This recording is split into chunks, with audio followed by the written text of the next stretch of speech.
कृष्ण। बंधुओं, श्रीमद् भगवत गीता स्वाध्याय के द्वारा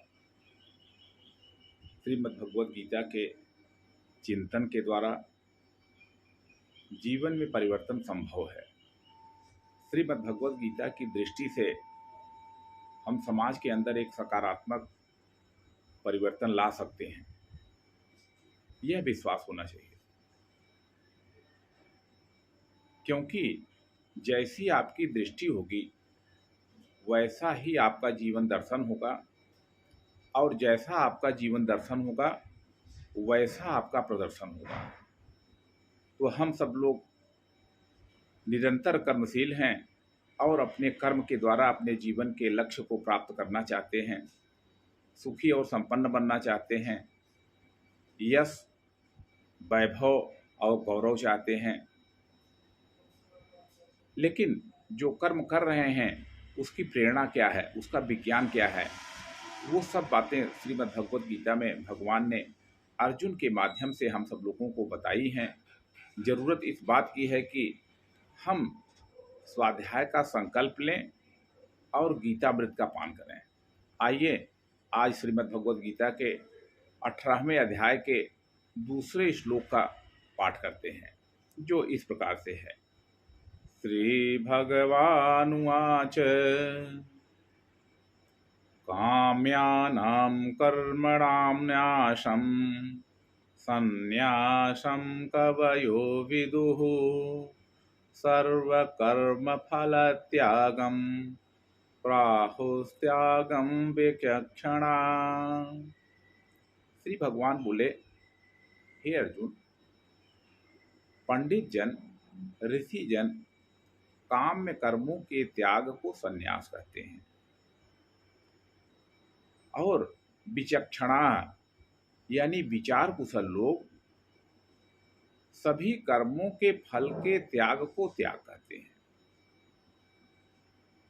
तो यह दो प्रकार की विचारधाराएं जो हमारे जीवन में बड़ी ही उपयोगी हैं, यहाँ पर कही जा रही हैं। पहली बात है काम्य कर्मों का त्याग, दूसरी बात है सभी कर्मों के फल का त्याग। बंधुओं, सामान्यतः आप देखिए कि कितने प्रकार के हम सब लोग कर्म करते रहते हैं, लेकिन कर्म जब करते हैं तो मन में कोई न कोई भाव आता है, कोई न कोई विचार आता है, कोई न कोई उपलब्धि आती है, तब हम कर्म करते हैं। तो बड़ी मात्रा में जो कर्म हो रहे हैं वो सकाम कर्म है, इष्ट कर्म है। किसी चीज को हम प्राप्त करने के लिए, और वो जो हम प्राप्त करना चाह रहे हैं वो कोई ईश्वर नहीं है। अगर हम ईश्वर को प्राप्त करने के लिए या अपने जीवन में सुख शांति, जो जीवन का लक्ष्य हो सकता है, उसको प्राप्त करने के लिए कर्म कर रहे हैं, वे कर्म तो ठीक हैं। अब आप महाभारत में ही आप देखते हैं कि किस प्रकार का यज्ञ किया गया। राजा द्रुपद ने यज्ञ किया, तो द्रुपद ने जो यज्ञ किया उसका उद्देश्य था द्रोणाचार्य से बदला लेने के लिए संतान की प्राप्ति। तो द्रौपदी और धृष्टद्युम्न का जो जन्म हुआ उसके लिए जो उन्होंने यज्ञ किया वह किसी को मारने के लिए किया गया यज्ञ था। इसी प्रकार से समाज में बहुत से लोग भंडारे का आयोजन करवाते हैं, कंबल का वितरण करते हैं, मंदिरों में विभिन्न प्रकार के यज्ञ, दान, तप का कर्म करते हैं, लेकिन वे सकाम होते हैं, कोई न कोई कामना की पूर्ति के लिए किए जाते हैं।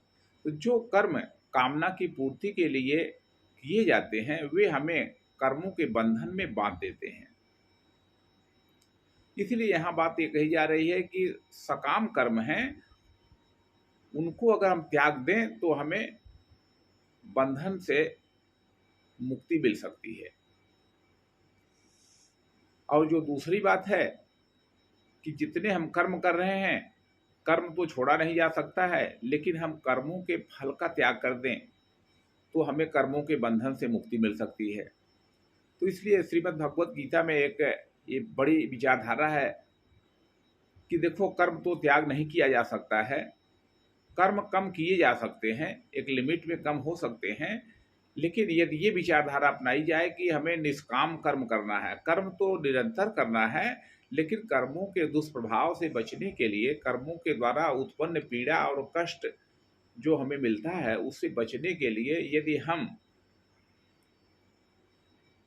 कर्मों के फल का त्याग का विचार रखें, क्योंकि फल की जो भावना है वो हमारे मन में पैदा होती है, हमारी भावना में पैदा होती है, और इसका परिणाम ये होता है कि धीरे धीरे हमारा जो सिस्टम है, मानसिक सिस्टम, जैसे मोबाइल का सिस्टम है, कंप्यूटर का सिस्टम है, वैसे हमारे मन का भी सिस्टम है, उसमें ज़्यादा फाइलें खुल जाती हैं कामनाओं की, और उसके नाते हम कर्म भी नहीं कर पाते हैं, और कर्म जो करते हैं वे हमारे लिए पीड़ादायक सिद्ध होते हैं। इसलिए भगवान के बताए हुए या श्रीमद् भगवत गीता में जो मार्ग बताया गया है कि हमें निष्काम कर्म का आदर्श अपनाना चाहिए और सकाम कर्मों का ज़्यादा से ज़्यादा त्याग करने का प्रयास करना चाहिए, यही संन्यास है। सकाम कर्मों का त्याग ये संन्यास है, और सभी कर्मों के फल का त्याग यह त्याग है।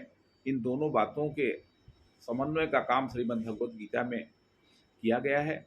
आइए हम सब नित्य गीता स्वाध्याय के द्वारा अपने जीवन दर्शन का विकास करें, जन जन तक श्रीमद् भगवत गीता को पहुँचावें, हर व्यक्ति जीवन दर्शन के सुधार के द्वारा अपने जीवन के लक्ष्य की ओर बढ़ सके, क्योंकि मानव ही एक ऐसा प्राणी है जो सबकी चिंता करता है, जो सबकी देखभाल करता है। भगवान ने हम लोगों को जो उत्तरदायित्व दिया है, उस उत्तरदायित्व की पूर्ति के लिए हम ऐसे श्रेष्ठ कर्मों का संपादन करें, यही आप सबसे विनती है। जय श्री